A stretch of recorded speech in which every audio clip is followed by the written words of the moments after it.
السلام علیکم ورحمۃ اللہ وبرکاتہ۔ امید ہے آپ سب خیریت سے ہوں گے اور اللہ تعالیٰ سے دعا ہے اللہ تعالیٰ ہم سب کو اپنے حفظ و امان میں رکھے، نیک اور سیدھے راستے پہ چلنے کی توفیق عطا کرے، اور جو علم ہم سیکھ رہے ہیں اسے دوسروں کو بھی سکھانے کی توفیق عطا کرے۔ آج کا ٹاپک ہے سورہ اخلاص کی اہمیت اور فضیلت۔ سورہ اخلاص کے معنی ہیں خالص۔ سورہ اخلاص جس کے کئی نام ہیں، تقریباً 20۔ یہ سورت ایک تہائی قرآن کے برابر ہے، یعنی اس سورت کی اتنی زیادہ اہمیت اور فضیلت ہے، گویا آپ اس کو سمجھ جائیں تو آپ نے ایک تہائی قرآن کو سمجھ لیا۔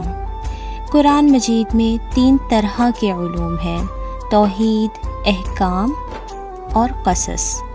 یا تو عقیدے کی بات ہے یا تو اللہ کے احکامات ہیں جن پر ہمیں عمل کرنا ہے، یا پھر گزشتہ قوموں اور انبیاءوں کے واقعات اور قصص ہیں۔ اس صورت میں ایمان اور خاص کر توحید کی بات کی گئی ہے۔ اللہ تعالیٰ کا تعارف بیان کیا گیا ہے۔ کچھ لوگ نبی پاک صلی اللہ علیہ وسلم کے پاس آئے اور کہنے لگے، آپ صلی اللہ علیہ وسلم، آپ ہمیں اپنے رب کا نسب بیان کیجیے۔ اس پر اللہ سبحانہ و تعالیٰ نے یہ سورت نازل فرما دی۔ اس سورت کا ترجمہ یوں ہے: اے نبی، آپ کہہ دیجئے وہ اللہ ایک ہے، اللہ بے نیاز ہے، اس نے کسی کو نہیں جنا اور نہ وہ خود جنا گیا، اور کوئی اس کا ہمسر نہیں۔ اس سورت کی اتنی زیادہ اہمیت اور فضیلت ہے کہ نبی پاک صلی اللہ علیہ وسلم اسے صبح فجر کی 2 سنتوں میں سے دوسری رکعت میں پڑھا کرتے تھے۔ پہلی میں سورہ کافرون اور دوسری میں سورہ اخلاص۔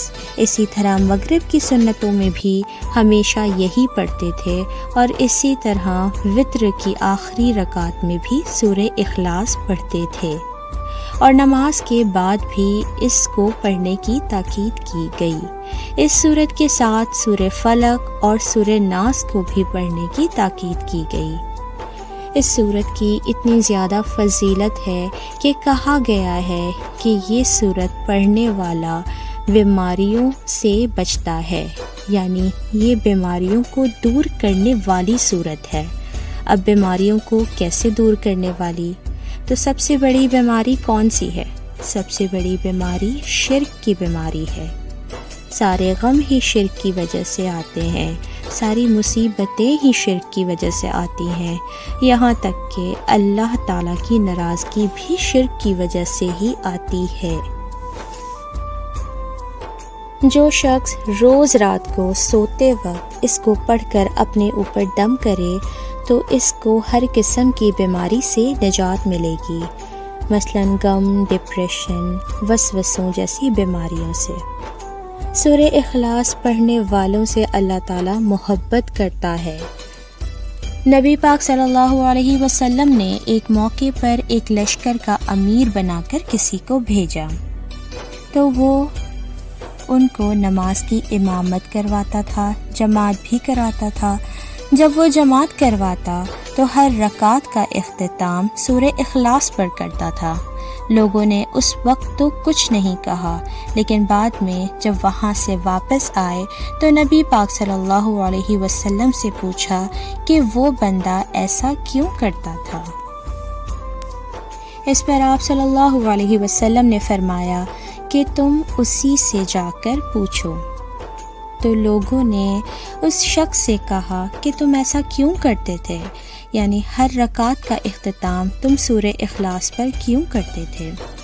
تو اس پر اس نے کہا، مجھے اس سورت سے محبت ہے۔ دیکھیں کتنی پیاری بات اس نے کہی کہ اس شخص کو اس سورت سے محبت تھی، اس لیے وہ ہر رکعت کا اختتام سورہ اخلاص پر کرتا تھا۔ کہتا تھا کیونکہ یہ رحمان کی صفت ہے، یہ رحمان کی پہچان ہے، مجھے اللہ سے محبت ہے، اس لیے میں اللہ کی صفات ہر رکعت میں بیان کرتا ہوں۔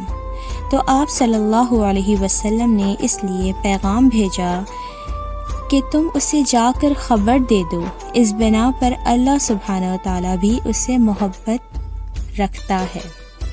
گویا جو شخص اس صورت سے محبت رکھتا ہے اللہ سبحانہ وتعالیٰ اس سے محبت رکھتا ہے۔ ہمیں اپنے آپ سے بھی یہ سوال کرنا چاہیے کہ کیا ہمیں اس صورت سے محبت ہے؟ کیا ہمیں اللہ تعالیٰ سے محبت ہے؟ ہمیں بھی اب کوشش کرنی چاہیے کہ اس صورت کو اپنی نماز میں، اور کوشش کریں کہ ہر رکعت کا اختتام اس صورت پہ کریں، اس صورت سے ہم محبت کریں۔ یہی سورہ اخلاص کی اہمیت اور فضیلت ہے۔ اسی کے ساتھ اجازت چاہوں گی۔ اپنا بہت خیال رکھیے گا، مجھے دعاؤں میں بہت یاد رکھیے گا۔ اللہ حافظ۔